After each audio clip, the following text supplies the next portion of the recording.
Good afternoon everyone. माझं नाव प्रिया परमास, सांगलीहून आलेली आहे. माझ्या सासऱ्यांना कॅन्सर डिटेक्ट झाला होता जून जुलै या दरम्यान. त्यांची किमो ट्रीटमेंट चालू होती. 5 किमो झाल्यावर त्यांना थोडासा ताप वगैरे यायला सुरुवात झाली, म्हणजे इम्युनिटी पॉवर कमी होते तसं त्यांचं सुरू झालं. तरी पण पुन्हा 6वा किमो त्यांना दिला गेला. त्यामध्ये ते पूर्णच ढासळले. त्यांची तब्येत खूप खराब झाली. सिद्धिविनायकला ऍडमिट केलं तर त्यांना प्रोटीनची बॅग लागली होती. 4000ची एक बॅग लागली होती प्रोटीन पावडर लिक्विडची. तर ती लावली तर त्यांना अन्न पाणी काहीही जाईना. त्यांनी शेवटी सांगितलं की मला हे काही नको. 2 दिवसात मला घरी, म्हणजे 2 दिवस झाले होते, मला म्हणजे मला घरी घेऊन जा, मला अजिबात हॉस्पिटलमध्ये राहायचं नाही, जे काय होईल माझं घरी होऊ दे. मग ठीक आहे म्हणजे रात्री 1 वाजता मी अँब्युलन्स करून त्यांना घरी घेऊन गेले. आणि तेव्हा 1-2 दिवसातच माझे मामे सासरे त्यांनी सांगितलं, ते कोथळीला राहतात, त्यांनी सांगितलं की असा एक ज्यूस आहे आमच्या गावामध्ये 2 जण घेत आहेत, त्यांना खूप चांगला रिझल्ट आलेला आहे, तर मी तो प्रॉडक्ट तुम्हाला आणून देतो, सुरू करा. असं घ्यायचं तरी सकाळ संध्याकाळ वगैरे. त्यांनी तो सुरू केला. आणि त्यावेळी त्यांना बेडसोर पण झालेला होता.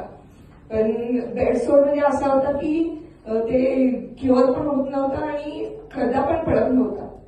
शेवटी त्याला क्युरेटिंग करून असं काढून घ्यावं लागलं. खड्डा पडला आणि तो बरोबर जवळजवळ 1.5 महिना तो होता. आणि हे DNSPचं ज्यूस आणि फक्त डॉक्टरांची औषधं कुठली होती तर पेनकिलर, फक्त बाकी कुठलंही नव्हतं. कॅन्सर कुठलेही औषध त्यांना चालू नव्हते, कारण त्या औषधांमुळं त्यांना उलट्या होणं, म्हणजे असे बाकीचे बरेच साईड इफेक्ट व्हायला लागले, म्हणून त्या गोळ्यांनी बंद केल्या होत्या. तर हे सगळं सुरू झालं. 1.5 महिन्यांनी त्यांचा बेडसोर कम्प्लीट बरा झाला. त्याच्यासाठी मी थोडंसं एक वॅक ड्रेसिंग म्हणून एक असतं सकिंग मशीन, ते लावलं होतं. ते 5 दिवस फक्त, पण ते काही जास्त कामाला आलं नाही. शेवटी DNSP मुळे त्यांचा बेडसोर कम्प्लीट झाला. ते उठायला लागले, बाहेर यायला लागले. जवळजवळ 2 महिने कम्प्लीट बेडवर होते, पण नंतर हळूहळू ते चालायला लागले, स्वतः वॉशरूमला जायला लागले. सगळं म्हणजे व्यवस्थित आहे. फक्त काय झालं की जी कॅन्सरची गाठ होती त्यांची स्पाईन मध्ये होती, ती जेव्हा विरघळली, कमी झाली, त्याच्यानंतर ते मागे फ्रॅक्चर डिटेक्ट झालं. त्यामुळे त्यांना थोडासा असा पेन्स वगैरे होतात. त्यामुळे पेनकिलर, त्याच्यानंतर कॅल्शियमच्या गोळ्या आणि हे DNSP एवढं चालू आहे त्यांचं आता.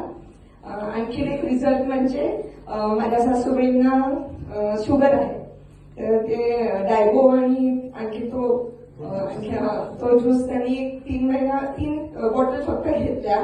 त्यांना कसं होतं की बॉन्ड्री लेवलला त्यांची शुगर होती, त्यामुळे डॉक्टरांनी गोळ्या दिल्या नव्हत्या.